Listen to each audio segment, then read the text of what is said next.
Remember when? There was an American car in every driveway, a TV dinner in every fridge. JFK was king. Jackie wore the latest thing. The space race was on, surf was up, rock was in, and the TV was never off. Each week, Lassie barked another bark, Dr. Kildare broke another heart, Granny whooped Jethro or Ellie Mae, and Perry Mason saved the day. There is nothing wrong with your television set. Do not attempt to adjust the picture. Wait a minute. What was this voice? We will control the horizontal. Was it a machine? An alien? Something new and decidedly strange had entered our homes. On September 16th, 1963, we traveled to the outer limits for the first time. Though special effects have come a long way since 1963, the Outer Limits series was groundbreaking. Its innovative scripts blended literate science fiction with gothic horror. The Outer Limits was the basis upon which some of Star Trek was built. And then Star Wars built on Star Trek, and Terminator built on Star Wars. The pilot premiered with something Americans had rarely imagined before, a benign alien. At one point, the character played by Cliff Robertson asks it, do you have a god? Explain. An all-powerful being, a force underlying everything. Now, that's a heck of a question to ask on television where the rival show is Beverly Hillbillies. Each week brought a new script, director, and stars to the set. Even so, the fledgling technical crew, with a minute budget and a mere 6 days to shoot each hour-long episode, created a stylish film noir look, as well as special effects. 6 days is not a long time in which to shoot a mini movie. A lot of special effects, a lot of getting in and out of that makeup, because I was in the same set as myself and as Andrew, the monster. The makeup man and I were literally picking up stuff off the floor and using it in the makeup. The basic piece of the makeup was literally a paper cut. A common enemy, a common fear, that is the only answer. Only then do men stop fighting each other and work together to save themselves.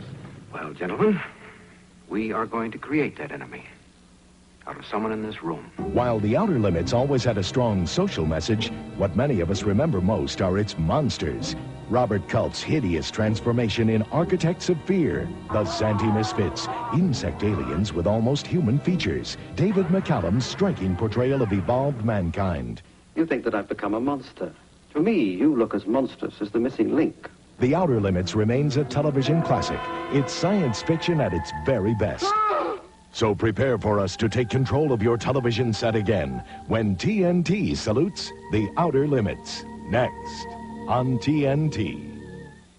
Now, and knowing more of the outer limits than any earthling has ever seen in a single contiguous lump of cosmic discombobulation. The Outer Limits, all night, tonight, starting now.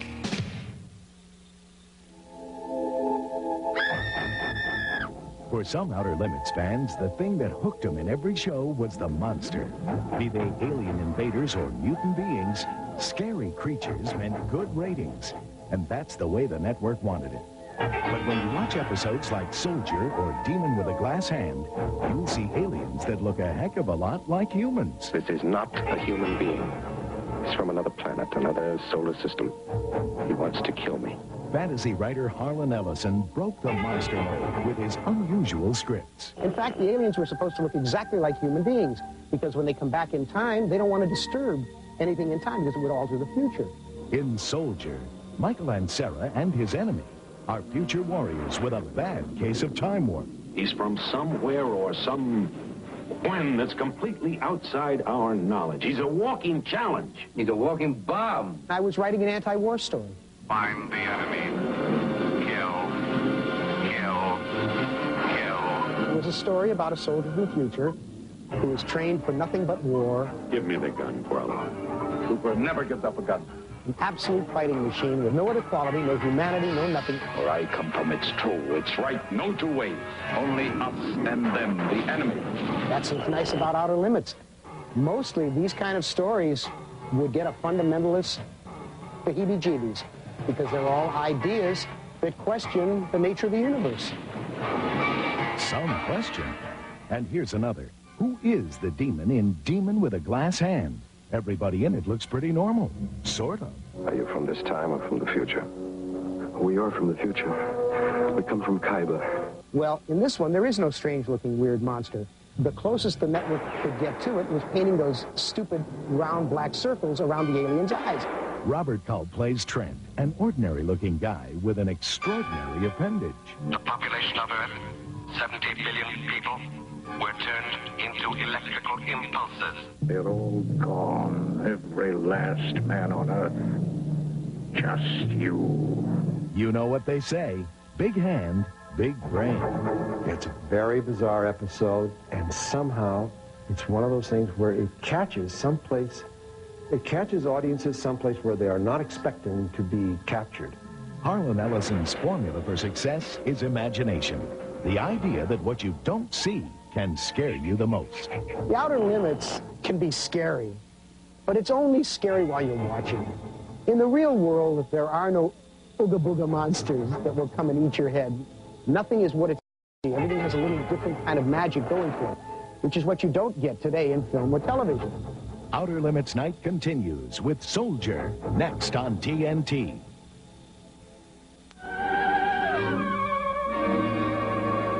There is nothing wrong with your television set. Do not attempt to adjust the picture. In 1963, this mysterious voice beckoned us to travel to the outer limits for the first time. What we found there were sights and sounds never before experienced on television. While the Outer Limits stories were literate and compelling, it was their special effects and gruesome monsters that kept Americans awake at night. Do you know where you are?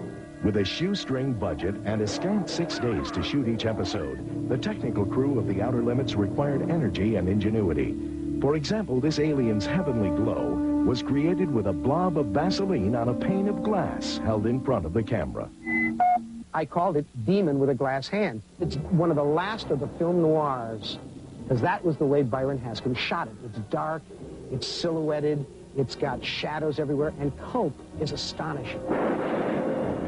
The headgear looks like a rubber shower cap, which is what it is.